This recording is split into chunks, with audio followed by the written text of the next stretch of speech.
the client, the prospect, your customer is faced with that dilemma. If there isn't the one standout, the obvious choice from the onset, then they're just faced with a land of really good choices.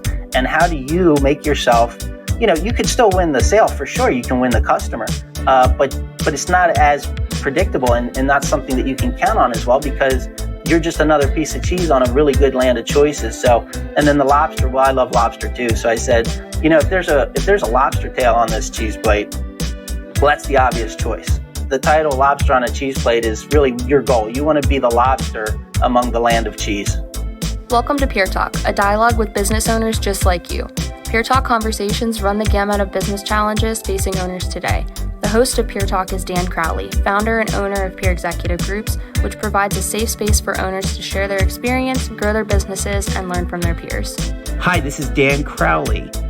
We have a number of great business owners in our Peer Executive Group network, and our job is to give them a voice. Welcome to Peer Talk. Macanex Construction Products is a proud sponsor of Peer Talk and PEG. Macanex designs and develops equipment specifically for inefficiencies within the rental industry. Our products deliver high-value ROI as well as innovative operational solutions for your business. We're here to help you get the job done faster, safer, and easier. Email us at info@macanex.com for your exclusive PEG specials. And remember, it's spelled MAKINEX. Welcome to Peer Talk. This is Dan Crowley. We are starting our second season. So excited to be back. And we have a lot of surprises for you this season. The first being in our first episode here. Today we have author Mark Harari, who is a writer, speaker, trainer, and outspoken critic of the nominative determinism theory. I'm sure you're aware of what that is. It's a hypothesis that a person's name influences what they do for a living. So although it's true a disproportionate number of dentists are named Dennis, he thinks it's coincidental. And the theory is just plain silly. Now, Mark's marketing career... Okay. Well, moving on. Mark's marketing career began over 20 years ago with a freelance side hustle while selling lumber full-time. And he never looks back, having since helped hundreds of small businesses rock their marketing. He is the recipient of numerous marketing awards in many categories, including video, web design, print advertising, and copywriting. They include 3 prestigious News Creative Awards, an IAC Award, 3 AVA Digital Awards, and 2 Marcom International Awards. He is also owner of Remodeler's Advantage. Welcome, Mark. Welcome to Peer Talk. We are in season 2. Welcome. It's good to be back after a couple of month hiatus. And we have a lot of surprises for you this season, as we mentioned. And today's is one of the biggest ones. We have author Mark Harari, the author of Lobster on a Cheese Plate. Welcome, Mark. Dan, thanks for having me. I'm excited to be here. This is great. So this is one of my favorite books in the spring that I read, and we're now making it the summer read for our Peer Executive Group's book club. So having you on is going to be great because it'll allow people to kind of get an understanding of what you put in writing and give them something exciting to read over the summertime, especially as it comes to marketing. So let's get started real briefly here. Tell us a little bit about your background and how you found yourself pulled into kind of a marketing mentality for who you are as a business person. That's a good question. It's funny. I have an interesting background with that because I had no idea what I wanted to do. I was in college and I didn't have a major in mind. So when I started, I just took psychology as my major because I thought it was really, really interesting. Human psychology fascinated me. And then I ended up just kind of taking a lot of courses that interested me without a career path in mind. So I was taking like creative writing courses and journalism and some graphic design courses and that kind of thing. And ended up, the Cliff's Notes version is I ended up dropping out because I realized I don't know what I want to do with this. And I don't want to be a psychologist or anything like that. So I stopped racking up the bills of education and just left school. And then got a job slinging lumber. I was working at 84 Lumber. Oh, wow. Just got married and proposed to my wife. I was waiting tables, and she was like, if you want to marry me, you're going to have to get a real job. So I went and got a job at 84 Lumber. And that's really kind of how it started, because as I started to build up a book of customers, a lot of remodelers, a couple of spot home builders, and they would like kind of just talk to me about their marketing woes, and they'd show me their marketing flyers and stuff. And I would give them feedback and just give them some input. And not that I was quote unquote qualified. I kind of knew stuff about human psychology. I knew how to write a story. I knew how to tell stories. And it just kind of clicked one day. One of my clients actually asked me if I'd do some stuff on the side for him. He wanted to pay me. And I kind of backed into a marketing career because I was like, yeah, that sounds cool. And then I started a marketing side hustle and really started studying the craft and just read everything there was to read and learn about it, and went full-time into marketing and went a couple places, started a company, co-owned a company, a remodeling company. I was going to be in charge of the marketing for that company. And we did that for about 6 or 7 years. And then I moved on from that, and the rest is history. But yeah, it's so 20 plus years now, marketing. And it's kind of funny looking back, it's like, forehead slap, face palm, like, yeah, of course I should have been in marketing. My interests were human psychology, writing, graphic design. It's like, that's a marketer. So yeah. And from my personal perspective, you're obviously one of the owners of Remodelers Advantage, really outstanding peer organization, management consulting firm that serves the remodelers industry. I work in an ancillary construction industry, construction equipment rental. And so I was always enthralled with, the marketing that your company has put together over the years. And so it was neat to see that you had written a book. So tell me a little bit about why you decided to write a book at this time frame, the last couple of years. Yeah, Dan, I've always wanted to write a book, and my partner Victoria here at Remodelers Advantage, she's been pushing me to put my knowledge into a book, and I made it my New Year's resolution for 2020 to finally sit down and write it. And so I started it like January 1, and it's funny because here I'm thinking it's going to take me a year, but then COVID hit and everybody's trapped in their houses. So it came together a lot quicker than I thought. but yeah, it just, my motivation with this time, and there was like 1,000 topics I could have spoken to, but I thought there's so many books out there that just talk about tactics and how to do this and how to do that. And it's very specific. And so much of it is just around like internet marketing and websites and stuff. And there's very few books, at least readable books, that really address kind of the strategy and your position in the market as a small business. And I wrote it, and the reason I said readable books is because so many of them are geared towards marketing pros and people that understand all the lingo, and they're really heavy with jargon and all that stuff. And I wrote this to be,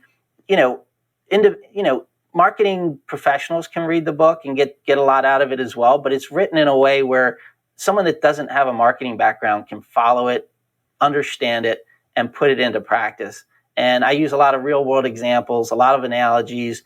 I'm a big movie buff. I watch movies whenever I can, and I love movies. So I'm always, I just wrote the way I talk. So I tend to quote movies all the time. So I do that frequently throughout the book. But yeah, the main motivation was to kind of put this framework in an easy to digest way that even someone that's not in a marketing discipline can understand it and implement it. It was fascinating because it's written in such a folksy way that you just read it like you're reading a summer book, right? So from my perspective, it was such a quick read, but yet, you retain quite a bit. So one of the things that I really, really liked, obviously, was the title of the book, Lobster on a Cheese Plate.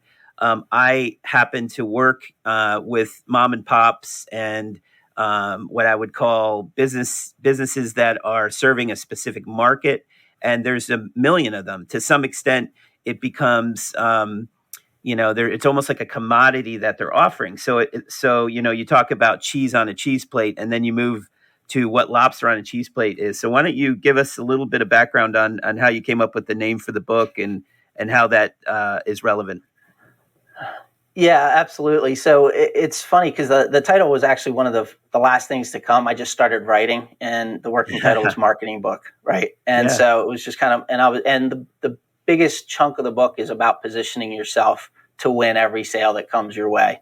And I was struggling. It was actually not too long. It was maybe about a week or two of just kind of going through a bunch of different titles. And I was sitting at home one night. My kids went down into the basement to play PlayStation on a Friday night. And my wife puts together a nice cheese plate because, Dan, I love cheese. Yeah. Okay. There's not a cheese I don't like. Okay. I'll eat any cheese. I think it's the best food ever. So she puts this cheese plate down. There's all these assorted different cheeses on there, and poured a glass of wine. And I got all kind of excited. We're getting ready to watch a movie. And I'm sitting there, and how pathetic life can be at this age, right? I'm sitting there and I'm trying to decide which is going to be my first bite. Which cheese am I going to put first? and that's when it all kind of clicked for me, because that's really what it is. That cheese plate was a land of all really good choices. Mm-hmm. There wasn't a bad choice on the plate, and there was none that really stood out more than the other to me. I was going to get to all of them, but which one was going to be my first bite? And that's very analogous to what so many small businesses face. Their competitors, the companies they're going against, aren't duds, aren't garbage companies. A lot of them are really, really solid, good, well-run, well-managed companies. And the client, the prospect, your customer is faced with that dilemma. If there isn't the one standout, the obvious choice from the onset, then they're just faced with a land of really good choices. Yeah. And how do you make yourself, you could still win the sale for sure. You can win the customer, but it's not as predictable and not something that you can count on as well, because you're just another piece of cheese on a really good land of choices. So, and then the lobster, well, I love lobster too. So I said, if there's a lobster tail on this cheese plate, well, that's the obvious choice. Yeah. I'm going to eat the lobster, then I'll definitely go back and get some cheese, but I'm going to eat the lobster. So the title Lobster on a Cheese Plate is really your goal. You want to be the lobster among the land of cheese. Excellent. And so we're going to unpack this a little bit. I love how the book is broken into sections. And, so you have 5 sections in this book, and there's kind of a prelude section, which is called Geckos Don't Eat Cheese, which I thought was hilarious. I still to this day, I don't understand what that title has to do with those 4 pieces inside section 1, but I'll let you explain that. But the second section, which is Becoming the Lobster, is really where I see my clients and our prospects and everybody who's a business owner really focusing on how do I become the lobster. So let's go to section 1 first. Geckos Don't Eat Cheese. Some really cool foundational work there. Why don't you tell us a little bit about that section? Yeah, so that's really, it's arguably probably the least interactive session in the whole book, because it's laying the foundation for success. And really it's all about, in layman's terms, in a way that any business owner can do on their own, how to get to the information you need to understand your market. It's all about market research and ways that you as a small business owner can perform market research. Mm-hmm. And I get into how the numbers, like I have the one section in it, numbers don't lie, but do they tell the truth, right? Yes. Yeah. So it's about the qualitative methods of which, it's a big word, and that's about as big a word as I get into it, but that's really the numbers. It's surveys and stuff. And then there's the quantitative, and then the qualitative stuff is the words. It's the meaning behind it. And I get into all that. The reason it's a little bit of a subtle thing. Some people pick up on it and some of them don't. The reason it's called Geckos Don't Eat Cheese is because the section starts with a quote from Gordon Gekko from Wall Street. Oh, that's right. I remember that. Okay. Yeah. And Gordon Gekko, he says in Wall Street, the most valuable commodity I know of is information. right? Yep. So, and that's really the theme of the section. And that is the most valuable commodity. I mean, you have to have as much information as you can. It's all about data. It's all about understanding your market, your position in your market, your competitors, what they're going after, their weaknesses, their strengths, the SWOT analysis, that type of thing. But information is the most valuable commodity I know of. So that's why geckos don't eat cheese. Well, and it's so true. Like in our peer group model, we sit down and we go, okay, let's talk about marketing at 2 p.m. on the first day of our peer group meeting.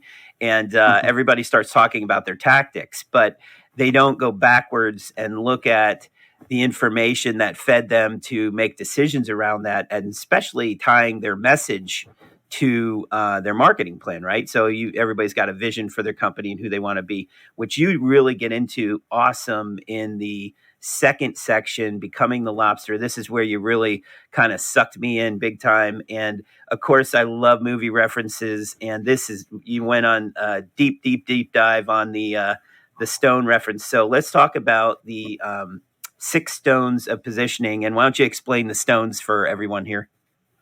Yeah, so I equated it to, in the Marvel universe, the 6 Infinity Stones that all the Marvel movies were centered around. And of course, when you get into Endgame, that movie with Thanos, he's already a big beast of a guy, right? A god, Yes, like character, but he's still not all powerful. He needs to get the 6 stones. And that's actually how he ends up getting defeated, because whoever has these 6 stones are essentially all powerful. Well, your positioning statement is what we kind of work through building out. And the positioning statement, as it so happens, are composed of 6 stones as well. And if you get all 6 of the positioning stones, just like with those Infinity Stones, you can defeat anyone in your market. And it doesn't matter how large they are. Just like you can defeat all the Thanos of your industry, you can beat them, and you can go toe to toe with them and win if you collect the 6 stones of positioning. And we work through each one, and each chapter is dedicated to each stone. You identify your target customer. We go through that process. We identify that target's unmet need. That's the second stone. The third stone is identifying your competitive set, which is really the sandbox you play in. But it's kind of surprising. You do got to work through it.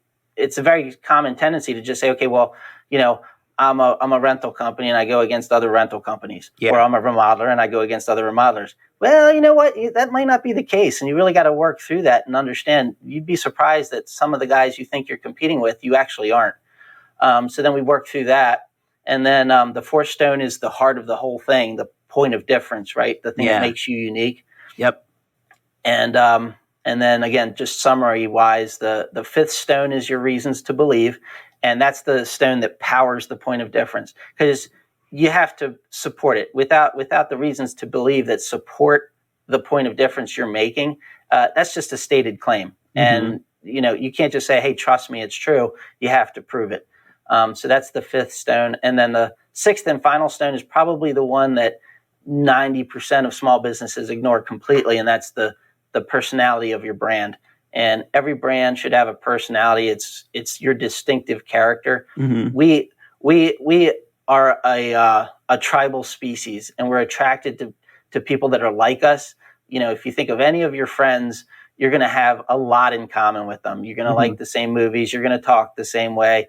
You're going to have the same ideals, the same beliefs, and all of that stuff comes into play. And so people connect with brands the same way, and they're going to connect with a brand that stands for the same things they stand for.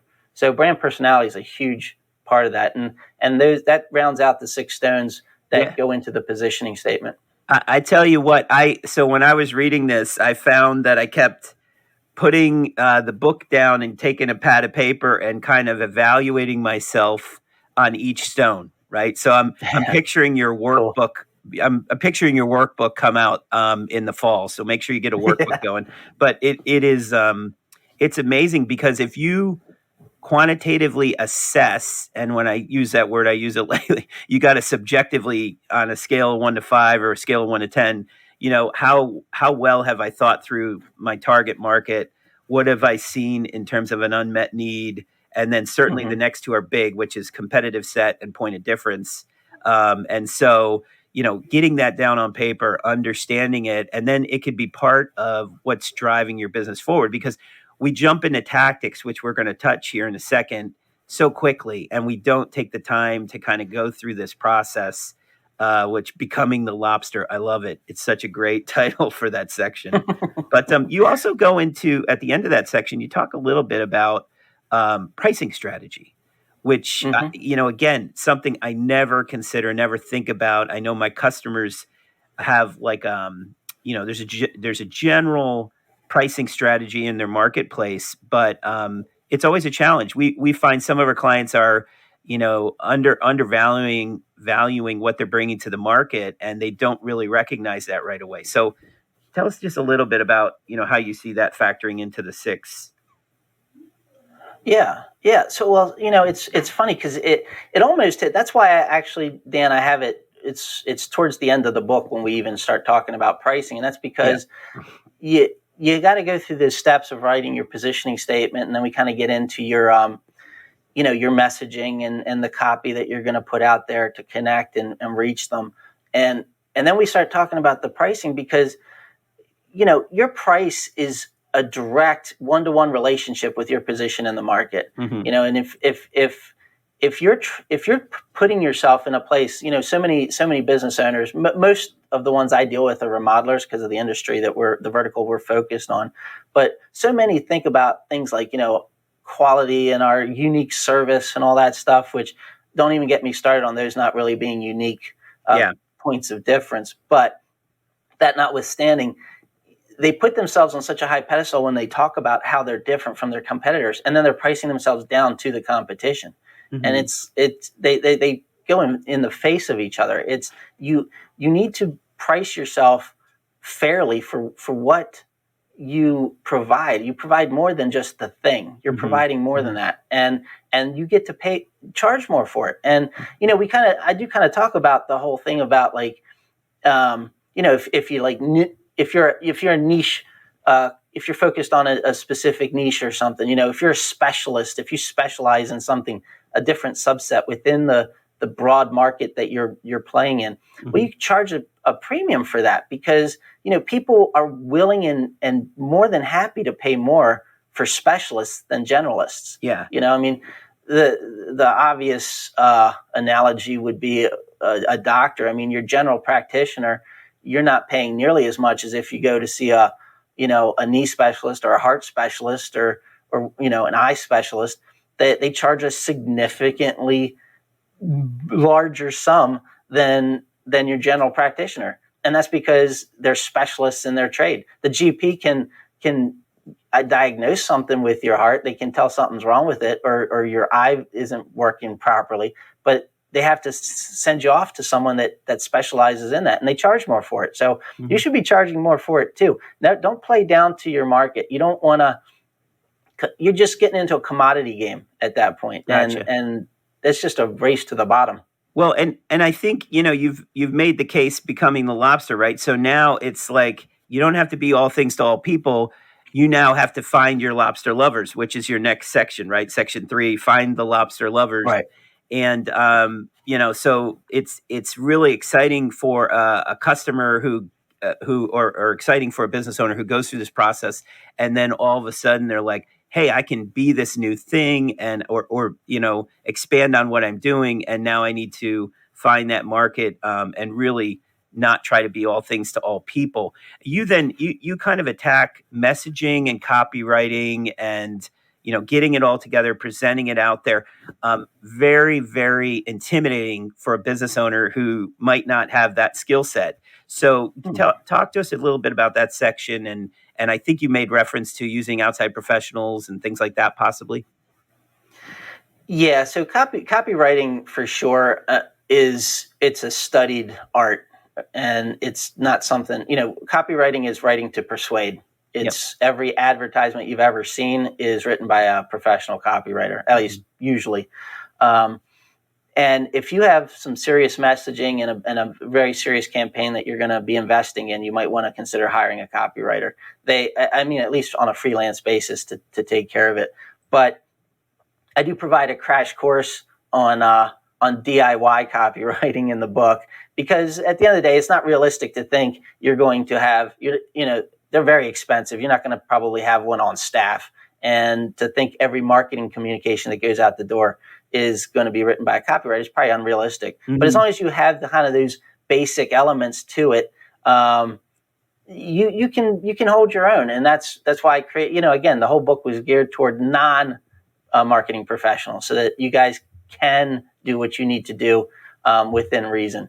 But I came up with the 3 laws of copy, which is similar to the 3 laws of iRobot. Yep. Yeah, I love that. So and if you follow the 3 laws of copy, you're pretty much, because as long as you don't break the law, you're going to be doing it right. One of the biggest mistakes that anybody, a novice copywriter, does is they just write all about themselves. Yeah. Yep.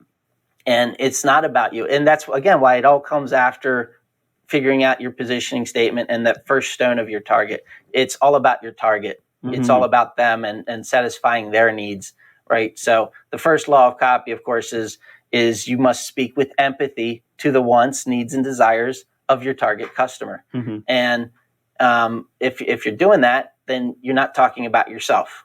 And so you've solved that issue. Yep. And then the second law, of course, is to convey your point of difference, which is critical. But you can't do that. I think, how's it go? It's something like a copywriter must convey the brand's point of difference, except where such communication would conflict with the first law. So now you have to, but you got to, so the first law is speak with empathy to the wants and needs. So you have to convey your point of difference in a way that's talking about them. Mm-hmm. So, it really just kind of helps you think through what you're putting out there and how it connects most strongly with your target. So, gotcha. Okay. So copy. And it's great because you go through these processes and you're thinking these things through and you're scribbling notes as you read the book. And then you get to this next section, which is even lobsters need a plan, and you're now in the planning mode. And then you quickly move into section 5, which is the execution section of that, which is where most of us live, right? Tactics. So, right. So why don't you take us through that last, section 4 and 5? Yeah. Well, so, again, even lobsters need a plan. I say so in the book. Over here at Remodeler's Advantage, our members are all remodeling business owners, and a lot of them will shoot over. Mark, I must get 6 or 7 in the towards the end of the year as the new year's coming. Mark, would you take a look at my marketing plan for me? And just tell me if you see anything or if you think it looks good and that kind of thing. And almost all the time, it's not even a marketing plan. All it is a marketing budget, right? Yeah. It's a list of tactics with dollar amounts attached to it. And so very many, and not just in the remodeling industry, but in small businesses in general, operate off of marketing budgets as a marketing plan. Mm-hmm. And, you have to start with strategy. You can't start, Dan, imagine if you were a general in an army and you needed to take something or defend something, and you went to the upper brass and say, I need to go and win this war for us. Mm-hmm. And he says, all right, well, what's your plan? And you said, well, my plan is I'm going to need $16 million for bullets. I'm going to need $40 million for tanks, and you just start doing that. The guy's going to look at you and say, well, that's not a plan. That's just a price list. Yep. You're not going to go win a war like that. So what are you talking about? Get out of my office, right? But we do that in business all the time. We're just like, okay, well, I need $15,000 for Google ads. I need $10,000 for, Facebook ads, whatever, billboard. That's not a plan. Yep. And I do, as you read, I take you kind of through the analogies of how to differentiate strategy versus tactics. Mm-hmm. And it's very challenging. It is hard to think of something as a strategic element as opposed to a tactical element, but mm-hmm. it's critical because once you've decided on strategy, that's what determines the tactics you should be deploying. Mm-hmm. Mm-hmm. And I like that, One of the things I appreciate about the book is you make references to different tools and you give people things throughout each chapter. One of the most impressive is near the end of the book. You give us a tactics spreadsheet, which anyone listening to this podcast, if you'd like to see this tactics spreadsheet, Mark does this crazy thing where it's like, okay, how much time, does it take to launch? How much time is there till outcome on this particular tactic? And what's the potency? How powerful is this tactic, right? So he kind of goes through this process, and we'd be glad to get you that spreadsheet, anyone who's listening to this podcast, because it's in the book, it's in the back of the book as an addendum, and really appreciate that element because it kind of wakes you up a little bit as to what's going to have an impact. And certainly everybody's going to have their own opinion in their specific business line that they're in on those tactics. Right. But so the tactics, you're not necessarily suggesting that everyone does every tactic, right? So you kind of have to go through a process of picking tactics. Right. I mean, the tactics, like there's probably going to be a couple, and actually I touch on them in the one section where we look at very specific tactics that virtually, regardless of your strategy, you're going to be using, right? Like word of mouth and referral marketing. Everybody should be doing that, regardless of any strategic plans you have. So those types of things, and email marketing, I think 95% of small businesses should be doing some form of email marketing. So I dive deeper into that as well. Yeah. So I do touch on a handful of tactics that odds are virtually every business is going to utilize, and we kind of go through how to do those effectively. But you're 100% right. The tactics need to support the strategy, and once you have a strategy, you'll know that a tactic shouldn't even be used because it doesn't support that strategic plan you have. In the book, I use the example of weight loss. A lot of people, if I were to say, is weight loss a strategy or a tactic? So many people say that's tactical, and well, it's not, because you can't do or buy it, and that's really the litmus test. If you can do something or buy something, it's a tactic. If you can't, it's a strategy, because strategies are concepts. Right. So, yep. And so losing weight. Well, people say, well, I can do that. Well, no, you can't. If you think about it, what's the activity of losing weight? You're going to think of all the tactical things you do. Eat less, run more, take the stairs instead of the elevator. You're going to list all the tactics to execute that strategy of losing weight. Right. Yeah. So yeah, but it is challenging. That's the quick test though. If you list something and you think you have a strategy, if I were to say, well, can I buy that, or can I physically do it? And if the answer is yes, it's a tactic. Got it. Okay. Excellent. Well, so much in this book. It's amazing. Lobster on a cheese plate. Let's digress for 1 minute because I love all the movie references. So real quick here, give us your 5 must-see movies and why. Oh, man, I got like 500 must-see movies. I love The Big Lebowski. I've seen that dozens of times. Great it's movie. Just fantastic, and it's hilarious. Multiplicity is probably a less common. Are you familiar with that one? Yeah, very Michael interesting Keaton? Choice. Yeah. Yeah. I like, it's funny though, because I picked Multiplicity. I've been talking about it a lot lately, because when I talk about psychographic versus demographics of your target, that movie's a perfect example of that. Because of course everybody knows what demographics are, right? The age, sex, height, income, and all that. But the psychographics is the emotions, the attitudes, the beliefs, and stuff.